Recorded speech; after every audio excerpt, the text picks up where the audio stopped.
Hey, it's Friday the 7th of July, and this is Bob, the little head at the top. Well, I've never had such a tiny head in my life. Let me see if I can get this to go a little bit lower without having to, judge me about you're moving your phone. It's the furniture. Well, this is Bob's Daily Devo. You want to call me and give me a complaint or a report or a compliment? Go ahead, call me. 213-713-8954 or 8954green at att.net or on the Twitter at Mr. Bob at BobBob8954. So today's word's huge. I feel like I'm all of a sudden I'm the big Republican here. It's going to be huge. Well, the idea with today's word is that some people limit their life to just little tiny, they don't have they have a little tiny idea about life. Life is just little tiny little specks. And every little speck is so important, and it's just, and God wants us to have the huge perspective, the perspective that takes in, the Sergio Leone panoramic shot. And some people have just a little tiny, narrow, tunnel visioned. That's all they know, and it's good. They know their little section of the territory real well. It's like, it reminds me of the guy who went to college, and for 6 months, or the first term, he just sat in his dorm room, just on a little wooden stool, and had his little oatmeal packet, and he would never be seen in the cafeteria for the breakfast, and at lunch he'd have an apple, and for dinner he'd have some dry toast. And so he was quite the fellow. He was quite the fellow there with just economizing. Maybe on a special day he'd have a little bit of raisin toast. Well, the problem was that when he got to at some point, it was explained to him that, listen, you're on a scholarship, and you have the ability to, your scholarship includes a complete meal program. So this fella, he is there, fooling, a little tiny, fooling around, and he's actually got a smorgasbord for. He can have everything he wanted. He was all set and ready to go. Some people live in one little room. They rent a room, and that's okay. Renting a room, I rented a room once, and I rented a little room. I've rented a room several times, actually, and renting a room is not a bad deal. One of my favorite rooms I ever rented was on Mountain from Miss Liz, and she had a gorgeous home. I mean, just impeccably beautiful home, just amazing. And I rented that home from her, and I had a little shelf in the refrigerator. I think I did the laundry there once or twice. I got to do that. And I had a roommate. He would use the restroom as well as me, and we had a little tiny shower, spurting water. There was no bath. Oh, that was bad. But the thing is that I never saw that as my entire deal. I saw it as a small step, in the right direction, and that was it. I had a little step in the right direction. It was not my end destination. I wasn't looking at it going, well, this is going to be it. I'm going to live in a room. No, I I knew that I would have a big house. I'd have this is, pre-Casa del Green. And even now, as we go forward, and I don't have the Casa del Green property to worry about. It's a blessing not to worry about it. I wasn't really worried about it before. I just had to work really hard. So without that property to be responsible for, I have a smaller pad, but I've got a bigger picture. I'm looking at things in a larger manner. And the Lord tells us that He's going to take us from glory to glory. He's going to take us from glory to glory. And so we can be confident in the fact that the Lord's not going to leave us, or the Lord does not want to send us into a zone where we are just all about the 2 or 3 things. He wants us to be talented enough and gifted enough and aware enough to be able to look at the huge picture around us and see, wow, there's other people out there. There's people that are hurting. There's people that are traveling around the world. There's news that's happening. There is sports events that are happening. There's cars. There's children. There's old people. There's automobiles. There's computers. There's an amazing. I think that The Lion King might be one of the better things to reference at this point. More to see that can ever be seen, more to do than ever be done. I mean, that's a good picture of huge. That song always just struck me in my soul, and it made me feel like, whoosh, that's awesome. That was always like the awesome song to me. Was to able to know that there was more to do than can ever be done, more to be than ever be. I mean, just incredible amount of hugeness.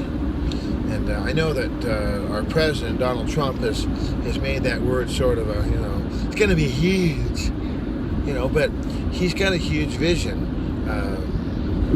And people don't agree with the way he sees things. People don't agree with the politics that he has. But we're all called to pray for our leaders and pray that the Lord would help him today. Especially, he's going to be meeting with Russian President Putin. So we need to pray especially that God would give him that huge vision of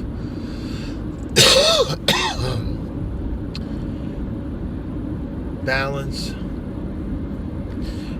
I think being president of the United States, I mean, it's got a lot of perks. It's got a lot of little goodies there along the way. You got the gold foil napkins, and you got all the goodies there. The thing is that you've also got a responsibility which is just outrageous. You're responsible for the lives of many, many, many people. Keys falling there off the thing. I'll put them in there. So we also have a huge responsibility. We're not the president of the United States. We may not be the president of the PTA. We may not even be president of the Toilet Bowl Cleaner Society. We may not have any presidential aspirations or accomplishments to our name. But the fact of the matter is that the Lord has given us